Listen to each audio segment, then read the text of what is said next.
Hello everyone, कैसे हो आप सभी गाइस। आज की इस क्लास में हम सिलेबस डिस्कस करने जा रहे हैं और ये जो सिलेबस है गाइस, ये है आपका आरपीएससी ज्योग्राफी का सिलेबस है। आप सभी जानते हो कि अभी अभी आपकी भारी भरकम ज्योग्राफी की पोस्टेज निकली है आरपीएससी में, यानी राजस्थान के अंदर पीजीटी लेवल पर आपकी बहुत सारी पोस्टेज निकली हैं, लगभग 700 कुछ हैं, 36-80 जितनी भी हैं।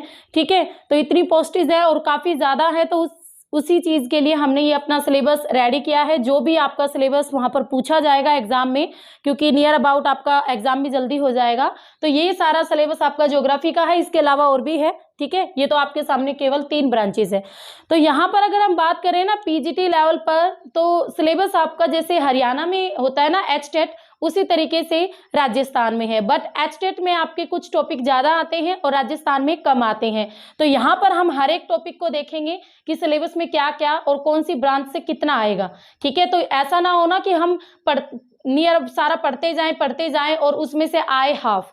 तो हमें जो सिलेबस दिया गया है, क्यों ना हम अपने उसी सिलेबस को अच्छी तरीके से कवर अप कर ले। तो चलिए शुरू करते हैं। तो सबसे पहले मैं बात करूं तो ये ज्योग्राफी सब्जेक्ट का सिलेबस है, ध्यान रखना इस चीज को, आरपीएससी में फर्स्ट ग्रेड पोस्ट के लिए। तो सबसे पहले यहाँ पर हम देखने जा रहे हैं क्लाइमेटोलॉजी यानी जलवायु विज्ञान। देखो ज्योग्राफी में ना आप एमएससी कर चुके हो या एमए जो भी आपने किया है, इसके बाद आप सबको पता है कि ज्योग्राफी में भी ब्रांचेज होती हैं। ठीक है, जैसे जलवायु विज्ञान है, भू आकृति विज्ञान है, ज्योग्राफी ऑफ इंडिया है, प्रैक्टिकल ज्योग्राफी है, पॉलिटिकल ज्योग्राफी है, थॉट ज्योग्राफी है, ठीक है, इकोनॉमिक ज्योग्राफी है, आपकी ओशिनोलॉजी है। तो इस तरीके से 10-11 ब्रांचेस है ज्योग्राफी की भी, और उन सभी ब्रांचेस से आपके टॉपिक्स बनेंगे और जहां से आपके क्वेश्चंस पूछे जाएंगे। तो आरपीएससी के लिए जो भी सिलेबस में जो भी उन्होंने मेंशन किया है, वो सारे टॉपिक नेम आपको आज की वीडियो में मिलने वाले हैं, तो वीडियो के साथ लास्ट तक बने रहना। तो चलिए शुरू करते हैं। सबसे पहले क्लाइमेटोलॉजी यानी जलवायु विज्ञान, हिंदी में जलवायु विज्ञान कहते हैं। यहाँ पर हम बात करें तो मोस्ट इम्पोर्टेंट टॉपिक है ये इसका संरचना और संगठन, वायुमंडल की संरचना और संरचना जिसमें आप पढ़ते हो आपका क्षोभ मंडल, समताप मंडल, मध्य मंडल, बाह्य मंडल, ये सारी चीजें, सारे लेयर्स पढ़ते हो, लेयर्स ऑफ द एटमॉस्फेयर। ठीक है, और संगठन में आप सम मंडल, विषम मंडल, वाटर वेपर क्या होते हैं, ठोस कण क्या होते हैं, ठीक है, इंद्रधनुष किसकी वजह से बनता है, प्रभामंडल किसकी वजह से बनते हैं, जो एग्जाम ओरिएंटेड क्वेश्चन जो आपके होते हैं ना, वो सारे इसमें आते हैं। नेक्स्ट आता है उष्मा बजट से रिलेटेड क्वेश्चन आएंगे, और सूर्य ताप यानी इंसोलेशन, इनसे भी क्वेश्चन एग्जाम में पुटअप होंगे कि भाई बताइए कि मैक्सिमम टेम्परेचर कब रिकॉर्ड होता है, मिनिमम कब रिकॉर्ड होता है, दैनिक तापमांतर क्या होता है, वार्षिक तापमांतर क्या होता है, उसके अलावा कौन कौन से फैक्टर्स हैं जो आपके टेम्परेचर को प्रभावित करते हैं, सूर्य ताप को प्रभावित करते हैं, टेम्परेचर को प्रभावित करते हैं।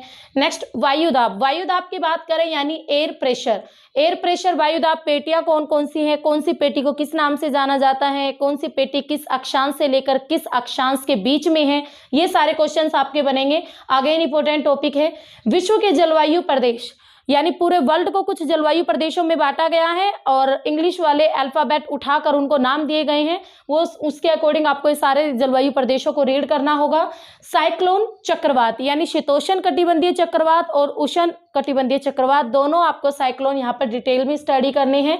कोपेन और थॉर्नवेट महोदय का जलवायु प्रदेश, कोपेन और थॉर्नवेट महोदय ने दोनों ने ही क्या किया था, जलवायु को कुछ टाइप में डिवाइड किया था अलग अलग एरिया की। अगर एग्जांपल ले तो कोपेन महोदय ने पूरे वर्ल्ड को भी बांटा था और हमारे इंडिया को भी बांटा था, और थॉर्नवेट महोदय ने भी। तो ए प्रकार की जलवायु कहाँ है, बी प्रकार की कहाँ है, डीएफसी प्रकार की कहाँ है, डीबी कहाँ है, सीबी कहाँ है, ठीक है, ये सारी चीजें आपको फुल डिटेल में यहाँ पर इस टॉपिक से रीड अप करनी है।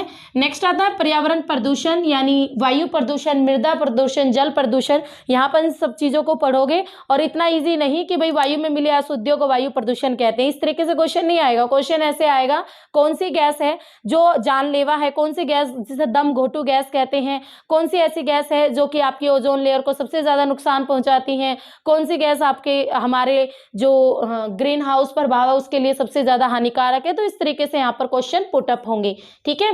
नेक्स्ट आता है वायुमंडल का परिसंचरण या वायुदाब पेटियां, या वायुमंडल का परिसंचरण जैसे हैडले कोशिका कौन सी है, फेरल जो कोश है वो कौन सा है, ध्रुवीय कोश कौन सा है। तो और वायुमंडल में जो हवाओं का परिसंचरण होता है, यानी हवाएं जो चलती हैं हमारी पृथ्वी के ऊपर, वो सारी चीजें आप यहाँ पर डिटेल में स्टडी करनी है। तो क्लाइमेटोलॉजी से आपके ये सारे टॉपिक आएंगे जो कि आपको फुल डिटेल में पढ़ना है, क्योंकि पीजीटी लेवल का है और पोस्टेज काफी अच्छी है, तो लग जाओ तैयारी करनी।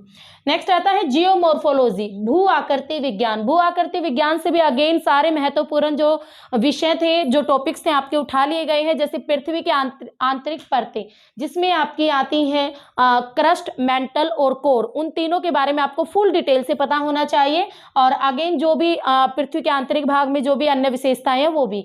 नेक्स्ट आता है चट्टाने यानी रॉक्स, जिसमें आगन्य चट्टाने, अवसादी चट्टाने, रूपांतरित चट्टाने और इनके आगे चल के जो टाइप्स हैं उनसे क्वेश्चन पुटअप होंगे। नेक्स्ट आता है भूकंप और ज्वालामुखी। भूकंप और ज्वालामुखी हर एग्जाम में क्वेश्चन यहाँ से पूछे जाते हैं, बहुत ही महत्वपूर्ण है। भूकंप की बात करें, आपको जो भूकंपीय तरंगे हैं, भूकंप कहाँ पैदा होते हैं, किस एरिया में सबसे ज्यादा आते हैं, और ज्वालामुखी भी कितने प्रकार के होते हैं, कौन सी कंट्री में कौन सा ज्वालामुखी है, जो कि आपके महत्वपूर्ण है। नेक्स्ट आता है प्लेट टेक्टोनिक थ्योरी, यानी प्लेट विवर्तनिकी सिद्धांत। प्लेट विवर्तनिकी सिद्धांत, जो भी प्लेटें हैं, कितनी बड़ी प्लेटें हैं, कितनी छोटी प्लेटें हैं, कैसे इन प्लेटों के किनारों पर भूकंप और ज्वालामुखी आते हैं, क्यों आते हैं, ये सारी चीजें यहाँ पर डिटेल में। नेक्स्ट आएगा हवा, पानी, नदी, हिमनदी, लहरों द्वारा निर्मित स्थलाकृतियां या स्थल रूप। ये आपकी 5 टॉपिक है जिन्हें मैंने एक में ही लिख दिया है। यानी हवाएं जो आपकी स्थल रूप बनाती है, जो भी लैंडफॉर्म बनाती है, वाटर जो यहाँ पर वाटर नहीं, यहाँ पे वो लिखो धरातलीय पानी, भौम जल या भौम जल ही लिखो आप, भौम जल, भौम जल भी कह देते हैं इसे। आपका जो अंडरग्राउंड वाटर होता है ना, भूमिगत जल, भौम जल, तो ये उसके द्वारा निर्मित स्थल रूप, नदियों के द्वारा निर्मित, हिमनदी के द्वारा यानी ग्लेशियर के द्वारा निर्मित, और समुद्री नहरों के द्वारा जो भी आपके लैंडफॉर्म बनते हैं वो सारे के सारे आपको पता होनी चाहिए। और ये सारे के सारे लैंडफॉर्म है ना, मैंने अपने चैनल पर, जिसका नाम है study with Deepa Saini, full detail में पढ़ा रखे हैं, स्टडी विद दीपा सैनी, ठीक है।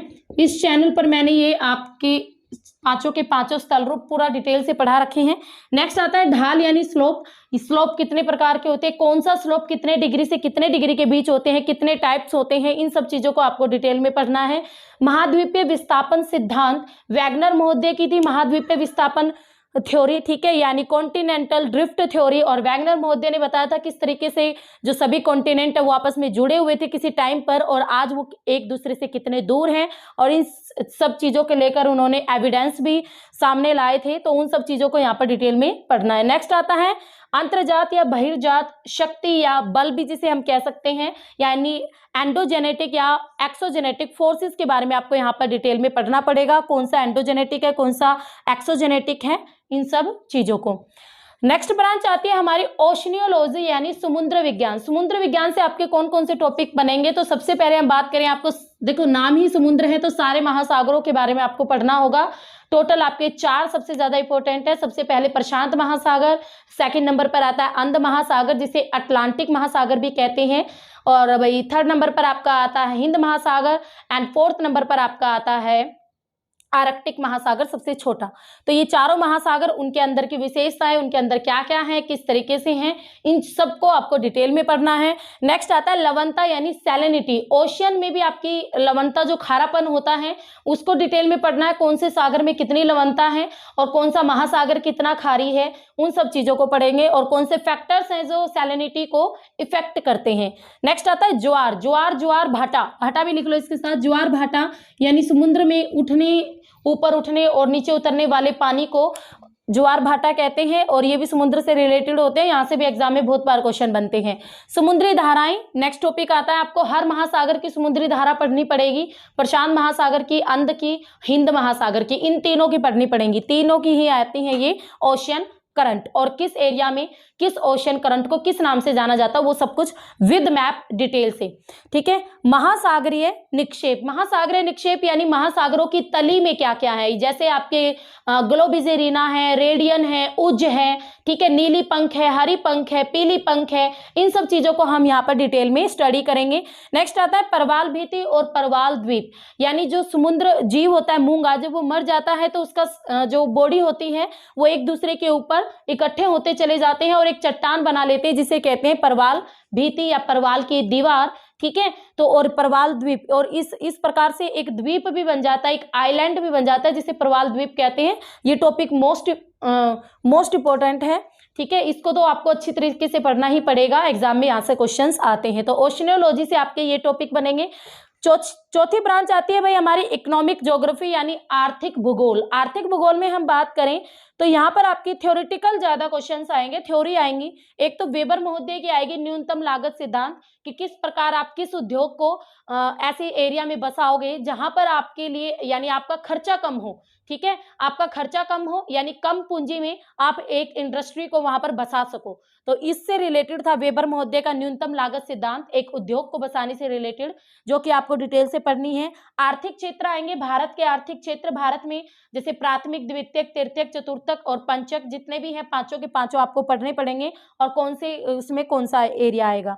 नेक्स्ट आता है कृषि स्थानीयकरण के सिद्धांत आएंगे, ठीक है। ये थ्यूनन महोदय का था, थ्यूनन महोदय ने दिया था एग्रीकल्चर लोकेशनल थ्योरी, तो उसको भी आपको डिटेल में पढ़ना है कि कहाँ पर हम खेती बाड़ी करें, कैसे करें, ये सब कुछ था। नेक्स्ट आता है प्राकृतिक संसाधन, ये आपके नेचुरल रिसोर्सेज क्या होते हैं, किन किन पार्ट्स में इनको डिवाइड किया जाता है, कौन से पार्ट में कौन से आते हैं आगे चल के, इन सब चीजों को यहाँ पर डिटेल में पढ़ना है। और लास्ट आता है औद्योगिक क्षेत्र, यानी वर्ल्ड के अंदर और भारत के अंदर जो भी औद्योगिक क्षेत्र हैं वो सबको हम उन सभी क्षेत्रों को हमने पढ़ना है, ठीक है। जैसे भारत की बात करें तो एक मुंबई वाला एरिया आ जाता है, बेंगलुरु वाला एरिया आ जाता है, तो इस तरीके से। तो यहाँ पर ये 4 ब्रांचेस मैंने आपको कराई हैं। फर्स्ट हमने क्लाइमेटोलॉजी के सारे टॉपिक देख लिए, जियोमॉर्फोलॉजी के देख लिए, ओशिनियोलॉजी के देख लिए और इकोनॉमिक ज्योग्राफी के देख लिए।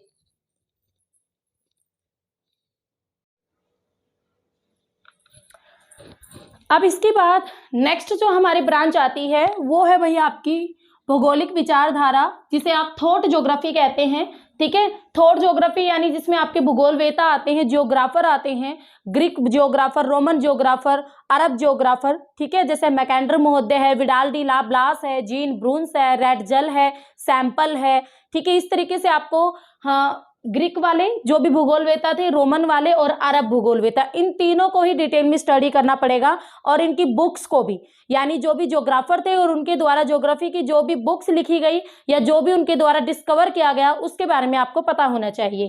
नेक्स्ट आता है थॉट ज्योग्राफी में मानववादी भूगोल, मानव से रिलेटेड जो भी हुआ था, ये ज्यादा महत्वपूर्ण नहीं है। नेक्स्ट ये जो तीनों है ये आपको अगेन फिर डिटेल में पढ़ने पड़ेंगे, निश्चयवाद, संभववाद, नव निश्चयवाद, यानी डेटर्मिनिज्म, पॉसिबिलिज्म और नियो डेटर्मिनिज्म। तो ये तीनों चीजें आपको पढ़नी पड़ेंगी। निश्चयवाद क्या था, कौन थे इसके समर्थक, कौन इसके फेवर में थे, कौन अपोजिशन में थे, और संभववाद के फेवर में कौन था, नव निश्चयवाद किसने दिया और इसके फेवर में कौन था।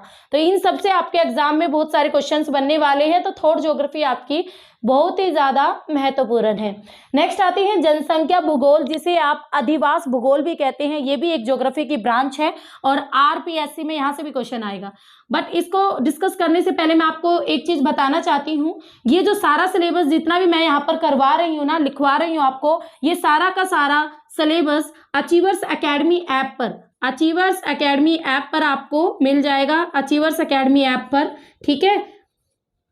अचीवर्स एकेडमी ऐप पर, ये ऐप है भाई हमारी, और यहाँ पर ये सारा सिलेबस करवाया हुआ है, रिकॉर्डेड क्लासें मिलेंगी आपको फुल डिटेल में, और जहाँ पर आप इस पूरे सिलेबस को अपने कम टाइम में लिमिट में कर सकते हो और अच्छा स्कोर पा सकते हो। तो अगर आप कोर्स लेना चाहते हो तो अचीवर्स एकेडमी ऐप ज्वाइन कीजिए, ठीक है।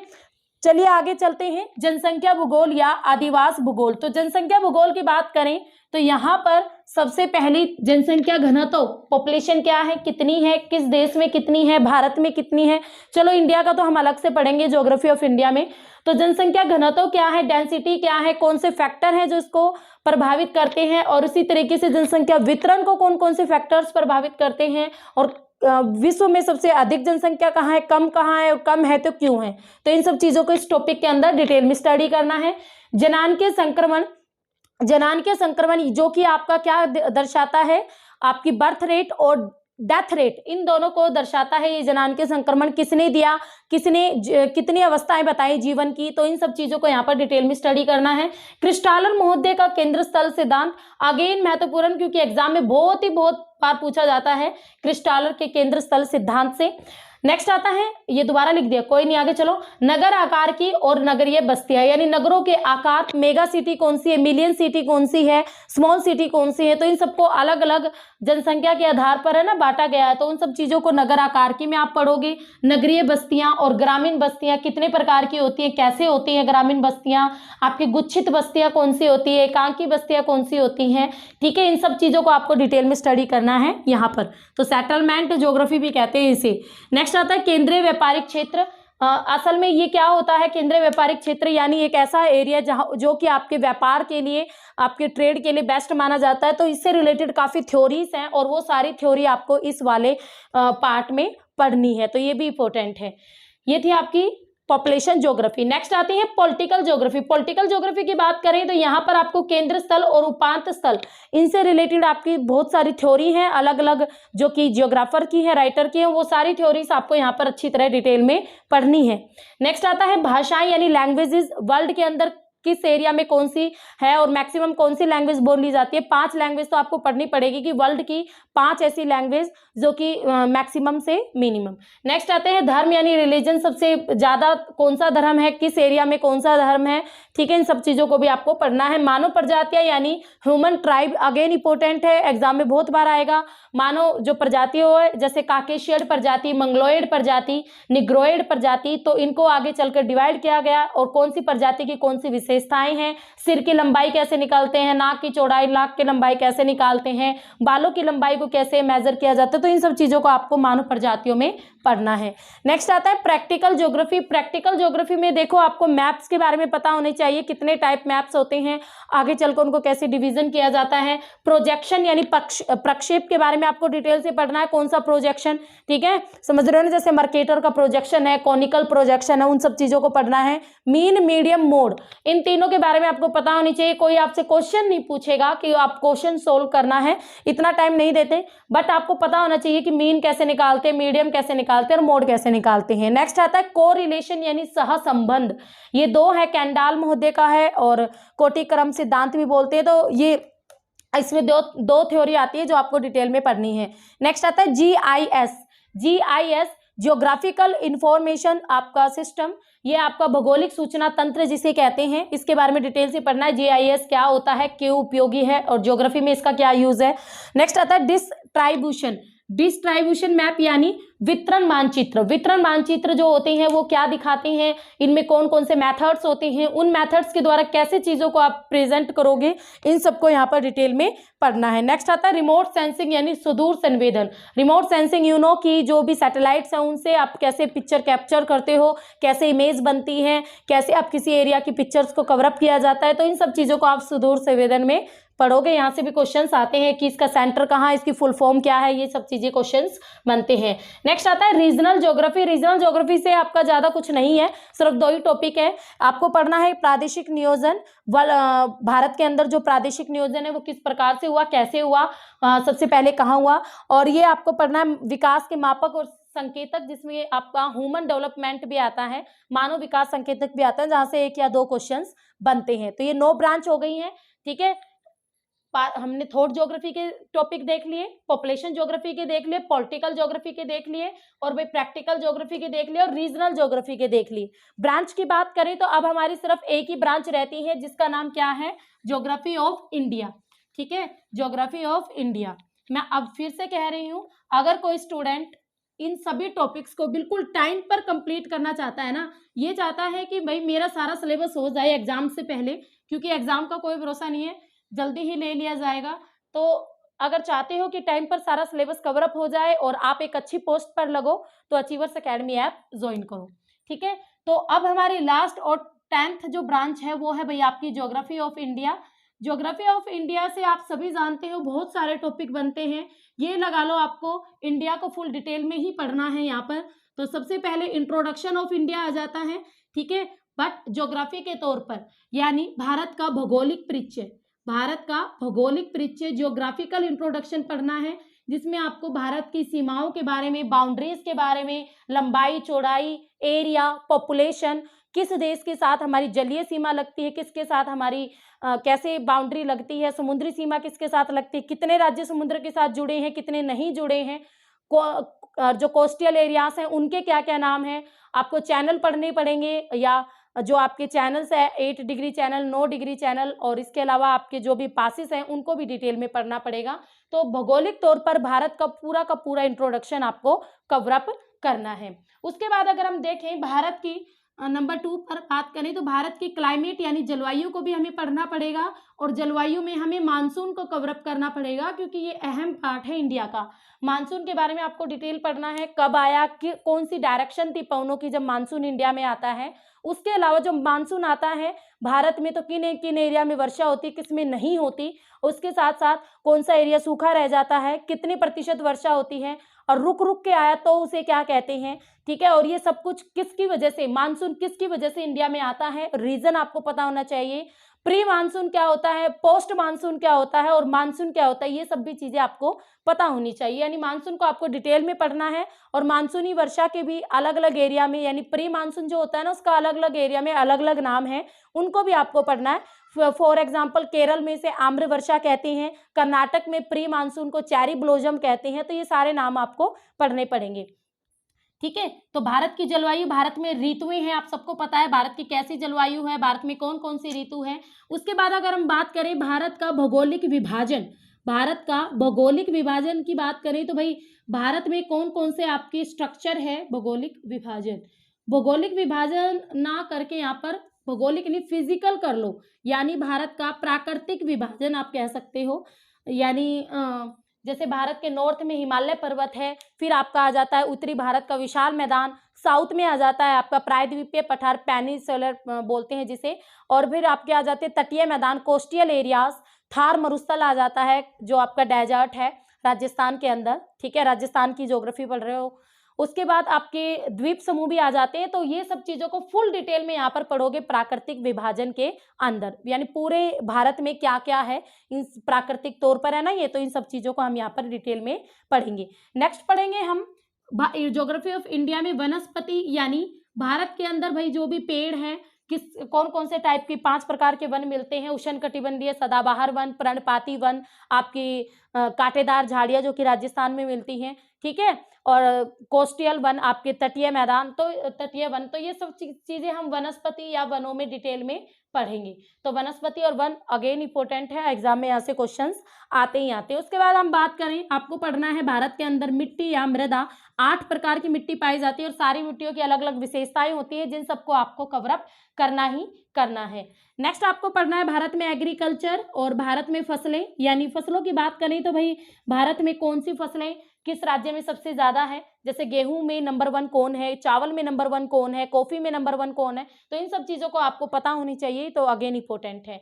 नेक्स्ट अगर हम बात करें टॉपिक की, तो आपको पढ़ना है भाई भारत के अंदर खनिज और ये जो खनिज है, ठीक है, जैसे लोहा है, आपका मैग्नीज है, तांबा है, एल्यूमिनियम है, इनमें आपको रैंकिंग पता होनी चाहिए, और माइंस के बारे में भी पता होनी चाहिए, जैसे लोहे की फेमस खान कौन कौन सी है, कोयले की फेमस खान कौन कौन सी है, किस राज्य में है, किस राज्य की कौन सी खान फेमस है, तो इन सब चीज़ों को आपको यहाँ पर डिटेल में स्टडी करना है। तो ज्योग्राफी ऑफ इंडिया को तो हमें डिटेल में पढ़ना ही है। नेक्स्ट अगर हम बात करें खनिज के बाद, ज्योग्राफी ऑफ इंडिया का आपका जो टॉपिक बनेगा वो बनेगा जनसंख्या वृद्धि यानी पॉपुलेशन ग्रोथ और वितरण, जनसंख्या वृद्धि और वितरण। तो जनसंख्या वृद्धि की बात करें, भारत के किस राज्य में कितनी पॉपुलेशन है, और इसके साथ साथ आपको लिंगानुपात, साक्षरता, जनसंख्या वृद्धि दर, जनसंख्या घनत्व, ये इन सब चीज़ों का पता होना चाहिए, किस राज्य में मैक्सिमम है और किस राज्य में सबसे कम है, ये एग्जाम में पूछे जाएंगे, ठीक है। उसके बाद अगर हम बात करें भाई भारत में आपके और क्या रह गया, ऊर्जा संसाधन और गैर ऊर्जा संसाधन। इंडिया के अंदर आपको ऊर्जा संसाधन पढ़ने हैं और गैर ऊर्जा संसाधन पढ़ने हैं, वही है भाई आपके प्राकृतिक संसाधन, उसको डिवाइड करके, और भारत में कौन कौन सी ऊर्जा संसाधन है और कहाँ पर किस प्रकार की परियोजना प्रोजेक्ट वर्क कर रहा है, उन सब चीज़ों को डिटेल में पढ़ना है। उसके बाद भारत की बात करें तो भारत के औद्योगिक प्रदेश आपको पढ़ने हैं भारत के अंदर, कि भारत में कौन कौन से औद्योगिक प्रदेश हैं, ठीक है, औद्योगिक क्षेत्र या प्रदेश जो भी कह लो, जैसे फॉर एग्जांपल आपका अहमदाबाद है, सूती वस्त्र का सबसे बड़ा उद्योग माना जाता है गुजरात के अंदर। मुंबई है आपका प्रमुख व्यापारिक क्षेत्र है। बेंगलुरु है, ठीक है, आपका छोटा नागपुर पठार पर भी पड़ता है, एक आपका मथुरा वाला भी पड़ता है। तो इन सब औद्योगिक क्षेत्रों को आप डिटेल में पढ़ोगे, कौन सा एरिया किस चीज के लिए फेमस है और वहां पर वो कैसे बसा, इन सब चीजों को भी हम डिटेल में स्टडी यहाँ पर करेंगे। उसके बाद अगर हम बात करें, आपका क्या टॉपिक रह जाएगा भाई, भारत भौगोलिक परिचय, हाँ।